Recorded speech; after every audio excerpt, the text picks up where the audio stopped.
दिल को छू लेने वाली एक दर्द भरी कहानी, सैड स्टोरी इन हिंदी। नमस्कार दोस्तों, आज की इस कहानी में हम कल्पना की दर्द भरी कहानी बताने वाले हैं। कभी कभी अपनों के लिए अच्छा सोचना कब बुरा बन जाता है हमें पता भी नहीं चलता। कल्पना के साथ भी कुछ ऐसा ही हुआ। तो आइए अब जानते हैं कि क्या है कल्पना की दर्द भरी कहानी। कल्पना एक मध्यम वर्गीय परिवार से थी जिसने अपनी स्नातक की पढ़ाई पूरी कर ली थी और अब वो अपने घर पर ही छोटे बच्चों को ट्यूशन पढ़ाती थी। कल्पना का रंग गोरा था और वह दिखने में बिल्कुल गुड़िया की तरह थी। कल्पना के माता पिता उसकी शादी के लिए एक अच्छे लड़के की तलाश कर रहे थे। तभी कल्पना के मामा एक लड़के के बारे में बताते हैं। वो कहते हैं कि लड़के का नाम राहुल है। वह किसी कंपनी में मैनेजर के पद पर है और महीने में 70,000 कमाता है। कल्पना के माता पिता ने लड़के की फोटो देखी तो उन्हें लड़का पसंद आ गया। जब कल्पना की माँ ने कल्पना को लड़के की तस्वीर दिखाई तो कल्पना ने कहा, जब आप दोनों को लड़का पसंद है तो मुझे भी पसंद है। अब लड़का और लड़की वालों के परिवार ने मिलकर शादी की तारीख तय कर दी। कल्पना के माता पिता बहुत खुश थे कि उनकी बेटी की शादी एक अच्छे घर में हो रही है। पूरे धूमधाम से कल्पना की शादी हो गई। अब कल्पना अपने बचपन के घर को छोड़कर एक नए घर चली गई। कुछ दिन तो कल्पना को अपने माता पिता और अपने घर की बहुत याद आई।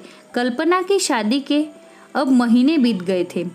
अब उसके पति राहुल पहले जैसा व्यवहार कल्पना के साथ नहीं करता था। कल्पना से वो चिड़ा चिड़ा सा रहता था। राहुल अब न पहले जैसा कल्पना को प्यार करता और न ही उसकी बातों को मानता। कल्पना को समझ नहीं आ रहा था कि वो क्या करे। वो बस रोकर अपने दर्द को कम करने की कोशिश करती। एक दिन कल्पना को पता चला कि राहुल सिगरेट पीने के बहाने छत पे जाता है और किसी लड़की से बातें करता है।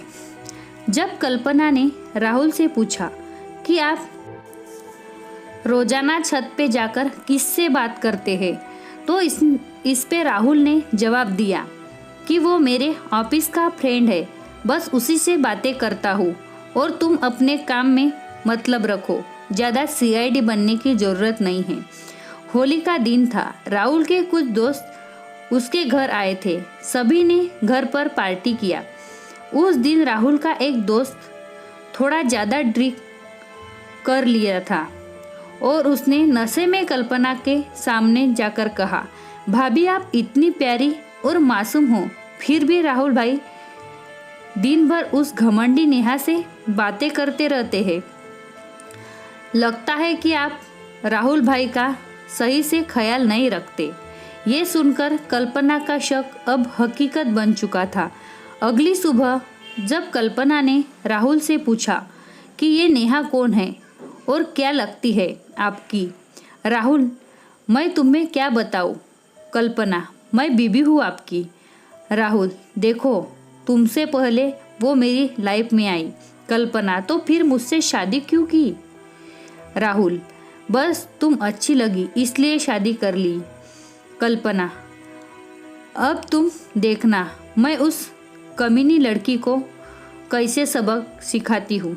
नेहा को कब कल्पना ने कमीनी कहा तो राहुल ने गुस्से में कल्पना को बहुत मारा और उसे कमरे में बंद कर दिया। कल्पना के सास को सब पता था, फिर भी वह अपने बेटे के सामने एक शब्द भी नहीं बोलती थी।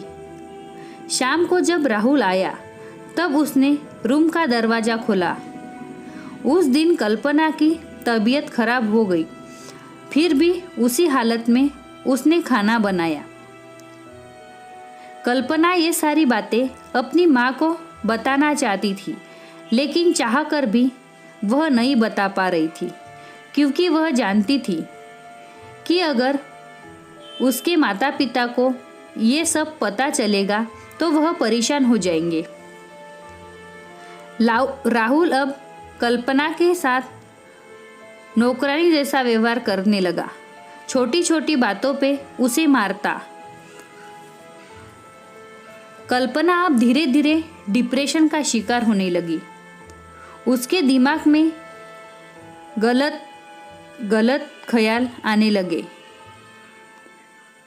अब न वो समय पे खाना खाती और न ही किसी से बातें करती। आखिरकार एक दिन कल्पना ने रूम में फांसी लगाकर आत्महत्या कर ली।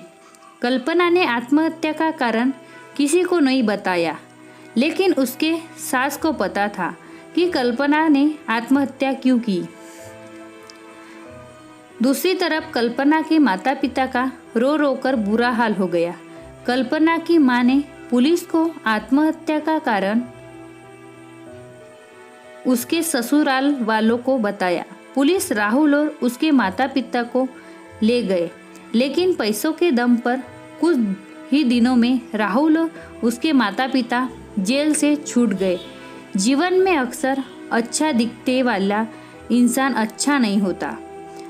उसके अंदर कहीं ना कहीं बुराई छुपाई होती है और वही बुराई किसी की जिंदगी को बर्बाद कर देती है। कुछ ऐसा ही कल्पना के साथ हुआ। दोस्तों, आपको हमारी यह कहानी कैसे लगी हमें कमेंट कर ज़रूर बताएं और ऐसे ही कहानी सुनने के लिए प्लीज़ हमारे चैनल को सब्सक्राइब करें और बेल आइकन पर क्लिक करके नोटिफिकेशन ऑन करें। वीडियो को लाइक करें, अपने दोस्तों से शेयर करें। Thank you.